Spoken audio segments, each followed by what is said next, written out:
So without further ado, I'd like to introduce Paul up to the stage.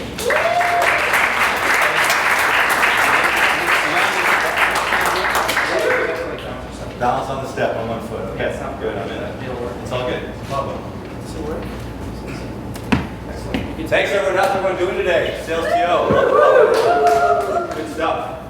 So I'm here to tell you a bit about what I learned in selling to marketers for almost 14 years. And I think there are a couple marketers in the room, Hannah for sure, so hopefully I don't get too much trouble. But I think some of it's going to be interesting. Let me start with... Is it working? Oh, there we go. Is that good? So this guy, who knows who this guy is? His name is Brian Featherstone Hawk. He's the CEO and chairman of Ogilvy One Worldwide. They are the largest digital agency in the world, 5,000 people, 100 offices around the world. I was lucky enough to have him as our advisor at Elko for several years. So I got to spend some time with them. You know, he tells me the story where he was there when they created the Nike swoosh and all this great stuff. But he taught me one important thing about marketers, and I would consider him one of the most influential people out there, even today.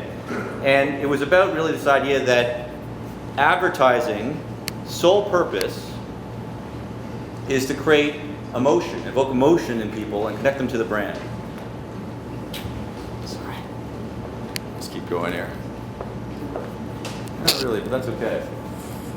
I'll just keep talking. You've actually controlled it. Huh? You've actually controlled it. You can just talk. It's not actually just moving forward, I guess. So I'll just keep talking. I don't need the slides. Yeah. Should I just do that? Do your thing. I'll reset them and I'll get them going Yeah, while it's you okay. talk. Okay. So his big thing is that advertising, the sole purpose is to evoke emotion and connect the person to the brand. Right? That's the idea. Because you want to have that affinity between the consumer, the buyer, and the message and what you're trying to sell. I think that's a huge thing. I think today marketers all around the world that you're going to try and sell to, they have that in their DNA. They care about evoking emotion. It's a huge part of it.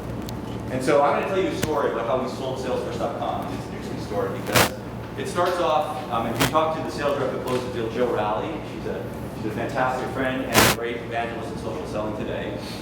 It was a 3-year process. She has the first email she sent to Mark Benioff on a BlackBerry rim that she stores in a case at home, literally. And the deal took all that time, so many meetings, and it was a fantastic deal. And still to this day, Salesforce uses Eloqua internally, even though they have TechTarget as their marketing cloud. And what happened was I got to sit down with the champion, Lisa Lee. She said, let me tell you really how this story, how this got sold. So George Hugh, he's the SVP of Marketing Worldwide at Salesforce at the time. And he says, Lisa, so I'm in these PCOM meetings that Benioff has once a quarter. So PCOM is when he brings in all his executives. And I've got Jim Steele there, head of customer. I've got Frank Van Veenendaal, head of sales worldwide. And I will say to them, once in a while, Benioff will say, all right, this quarter we're going to be a little short in earnings. I got to cut $1 million. Who's up? Who's going to give me $1 million from their budget? And Frank will say, you know what? If you cut $1 million, you're going to lose $3 million in sales in the next quarter. You can't cut $1 million from your time. And then Jim will say, you know what? If you cut $1 million from me, you're going to lose $10 million in renewals next quarter. Then he goes to George, and George doesn't know what he would lose for $1 million. And he says to Lisa, go fix this problem. I don't want to not have an answer from Mark Benioff. And she says, that's why we got it. And so it's down to that, something that simple. When you're selling to marketers, selling in particular at the highest level, they want a seat at the table. They want to have the same impact on growth that sales has historically had. And that was a big transformation that started to happen.